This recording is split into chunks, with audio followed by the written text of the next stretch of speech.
அன்னையர் தின நல்வாழ்த்துக்கள். சுதா மருத்துவமனையோட கேப்ஷனே பார்த்தீங்கன்னா, தாய்மை ஒரு வரம். உமன் வந்து நிறைய ரோல்ஸ் அவங்க லைஃப்பில் ப்ளே பண்ணுறாங்க. லைக் ப்ரொஃபஷனலி ஆக்டிவாக இருக்காங்க, வீட்லேயும் அவங்க ஹவுஸ் ஹோல்டு ஆக்டிவிட்டீஸ் நிறையா பார்க்குறாங்க. இந்த மாதிரி மல்டிபிள் ரோல்ஸ் வந்து மல்டி டாஸ்கிங் அப்படின்னு வந்து பெண்களுக்கே உரித்தானது அப்படின்னு நம்ம சொல்கிறோம். ஸோ இந்த மதர்ஹுட் அப்படிங்கிறது எல்லாத்துக்குமே ஒரு செரிஷபிள் மொமெண்ட்டாக அமையுது.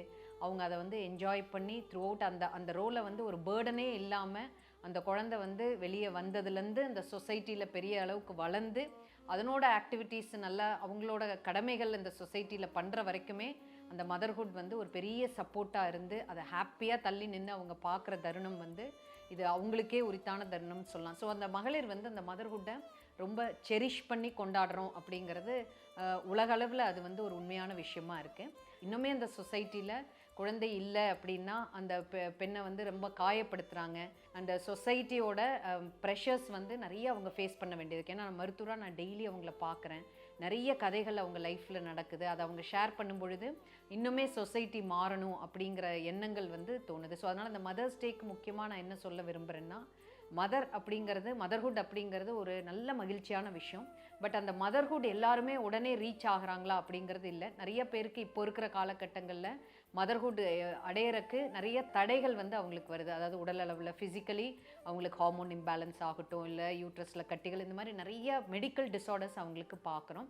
ஸோ அதை நல்ல முறையில் கரெக்ட் பண்ணி இப்போ இருக்கிற காலகட்டத்தில் அட்வான்ஸ் டெக்னாலஜிஸ் நிறையா இருக்குது. இதெல்லாம் பயன்படுத்தும் போது அந்த மதர்ஹுட்டை வந்து அவங்க நல்ல முறையில் even after 20 years 30 years marriage ஆகி கூட நம்ம ஹாஸ்பிட்டல்லேருந்து எடுத்துகிட்டு போயிட்டுருக்காங்க. ஸோ இதெல்லாம் பார்க்கும்பொழுது அந்த தாய்மை அப்படிங்கிற அவங்க அடையிற வரைக்குமே இந்த சொசைட்டி, அவங்க ஃபேமிலி ஆகட்டும், ஹஸ்பண்ட் ஆகட்டும், சொசைட்டி அவங்களுக்கு எவ்வளோ தூரம் சப்போர்ட்டிவாக இருக்கணும் அப்படிங்கிற மெசேஜ் தான் முக்கியமாக இந்த மதர்ஸ் டேக்கு எல்லாத்துக்கும் தெரிவிக்கணும் அப்படின்னு நினைக்கிறேன். இப்போ கூட மேரேஜ் ஆகி 15 இயர்ஸ் கழித்து ஒரு ட்வின்ஸ் எடுத்துகிட்டு போகிற கப்பல் வந்து அவ்வளோ ஆனந்தத்தோடு அவங்க லைஃப்பில் அந்த அடுத்த பார்ட் எப்படி இருக்க போகுது அப்படிங்கிற ஒரு எக்ஸைட்மெண்ட்டோடு அந்த குழந்தைங்களை எடுத்துகிட்டு போகும்போது ரியல் ஹாப்பினஸ் வந்து நானே ஒரு மதர் அப்படிங்கிற ஃபீல் வந்து எனக்கு வருது. ஸோ டெய்லி இந்த மாதிரி இந்த ப்ரொஃபஷனில் எனக்கு டெய்லி ஒரு மதர் ஃபீல் கொடுக்குது அப்படின்னு நினைக்கும் பொழுது ரியலி ஒரு செரிஷபிள் அண்ட் ஹாப்பினஸ் கொடுக்கக்கூடிய ப்ரொஃபஷனாக தான் நான் இன்னுமே அதை கன்சிடர் பண்ணுறேன். ஸோ அதனால் இந்த தாய்மை அடைய விரும்புகிறவங்களுக்கு நம்ம ஒரு சொசைட்டியாக சேர்ந்து அவங்களுக்கு ஒரு சோஷியல் மித்ஸ் இல்லாமல், ஸ்டிக்மா இல்லாமல் ஒரு நல்ல சப்போர்ட் கொடுத்தோன்னா அந்த மதர்ஹுட்டை வந்து அவங்க அச்சீவ் பண்ணுவாங்க. இந்த அவேர்னஸ் கண்டிப்பாக ஸ்ப்ரெட் பண்ணும் அப்படிங்கிறது தான் இன்றைக்கி தேன நோக்கம்.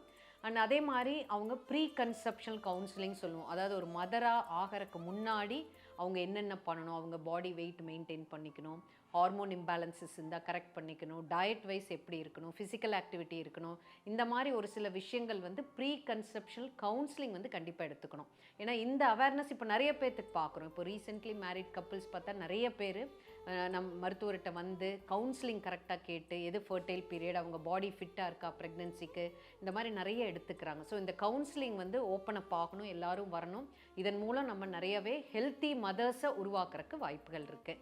அண்ட் அதே மாதிரி ஆஸ் அ மதர் அவங்க டெலிவரிலாம் ஆயிட்டாங்க, அதுக்கப்புறம் அவங்கள கண்டுக்காமல் நிறையா நம்ம ஃபேமிலிஸ் வந்து அவங்க நல்லா தானே இருக்காங்க, பேபி பார்த்துக்கிறாங்க அப்படின்னு விட்டுறோம். அந்த தருணம் வந்து முக்கியமான தருணம். ஸோ அந்த மதர் வந்து அவங்க ஏஜ் ஆகும்போது அவங்களோட ஹெல்த்தை வந்து ஆஸ் அ ஃபேமிலியாக எல்லோரும் சேர்ந்து அவங்களுக்கு வந்து ஒரு எஜுகேட் பண்ணும், அவங்களோட ஹெல்த்தை கான்சென்ட்ரேட் பண்ணும் அப்படிங்கிற அவங்க எண்ணங்கள் வந்து அவங்களுக்கு கொடுக்கணும், அண்ட் சப்போர்ட்டிவாக இருக்கணும். ஸோ இந்த மாதிரி மதரை வந்து ஜஸ்ட் ஒன் டே இது மதர்ஸ் டே அப்படின்னு சொல்லி அவங்கள வந்து நம்ம ரெஸ்பெக்ட் கொடுக்குறோம் அப்படின்னு இல்லாமல் த்ரூ அவுட் லைஃப் அவங்க நமக்காக எவ்வளவோ அந்த மதர் வந்து சாக்ரிஃபைசஸ் பண்ணியிருக்காங்க. அவங்க லைஃப்பில் majority of portion of the life வந்து குழந்தைங்களுக்கும் அந்த ஃபேமிலிக்காக தான் அர்ப்பணிக்கிறாங்க. உமன் வந்து நிறைய ஃபேஸ் பண்ண வேண்டியது இருக்கும். அவங்க லைஃப்பில் அவங்க ஃபேமிலி ஃபேஸ் பண்ணணும், ப்ரொஃபஷனலி அவங்க நிறைய அங்கேயும் ஒரு ஸ்ட்ரெஸ்ஃபுல் ஃபேக்டர்ஸ் இருக்கும், ஃபேமிலியும் பேலன்ஸ் பண்ணணும், குழந்தைங்கள பார்த்துக்கணும், இந்த மாதிரி ஏகப்பட்ட தாட் ப்ராசஸ் அவங்களுக்கு இருக்கும். ஸோ இந்த ஒர்க்கிங் மதர்ஸ் அப்படிங்கிறது நம்ம இன்னுமே ஸ்பெஷல் கேர் அந்த சொசைட்டி ப்ளஸ் அவங்க ஃபேமிலி வந்து கன்சிடர் டெஃபினட்டாக பண்ணணும். ஸோ அவங்க ஒர்க் போயிடுறாங்க தானே, அவங்களுக்கு ஃபேமிலியில் என்ன ரெஸ்பான்சிபிலிட்டி இருக்காது அப்படின்னு கன்சிடர் பண்ணாமல் அவங்களுக்கு நல்ல சப்போர்ட் கொடுத்தோம் அப்படின்னா மட்டும்தான் அவங்க ப்ரொஃபஷனலையும் ஷைன் பண்ணுவாங்க, ஃபேமிலிலையும் அவங்க நல்லா இருப்பாங்க, அண்ட் பர்டிகுலர்லி அவங்களோட ஓன் ஃபிசிக்கல் ஹெல்த் வந்து இது மூலமாக நல்லாவே இருக்கும். ஸோ அதனால் இட்ஸ் ரியலி நம்ம இந்த டேயில் ஒர்க்கிங் மதர்ஸ்க்கு ஒரு நல்ல சல்யூட் நம்ம பண்ணணும், அண்ட் அவங்களுக்கு ஒரு ஸ்பெஷல் விஷஸும் நம்ம கொடுக்கணும். எல்லாருக்கும் அன்னையர் தின நல்வாழ்த்துக்கள். Happy mother's day. தாய்மை ஒரு வரம்.